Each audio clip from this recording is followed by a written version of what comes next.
Од државата ќе побараме да обезбеди сигурност, економски развој, подобар стандард вработување за секој млад човек во следната 2019 година. Ако тоа не ни го овозможи оваа влада, ќе ја смениме со нова власт предводена од ВМРО-ДПМН. Ова на вечерашниот голем протестен марш го порача председателот на ВМРО-ДПМН Христијан Мицкоски.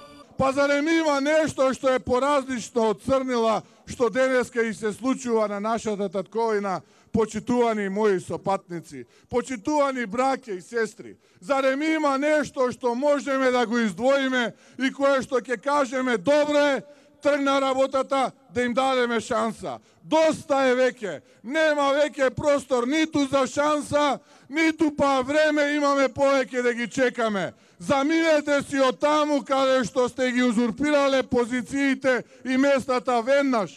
Во врска со последната афера на прислушување во обвинителството, Мицкоски обвини власта дека лаже и оти со помош на прислушуваните разговори. Премиерот Зоран Заев ги уценува обвинителите.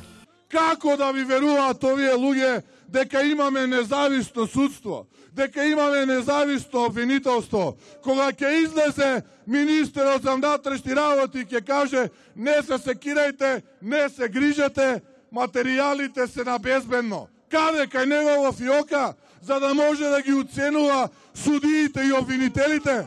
Лидерот на ВМРО-ДПМН го подсети Заев за како што рече црните резултати во македонската економија, за слабите вработувања, лошите услови во кои работат земјоделците, за стопираните инвестиции и порача дека главниот удар ќе стигне на следните председателски избори, кога најголемата опозицијска партија ќе извојува жестока победа.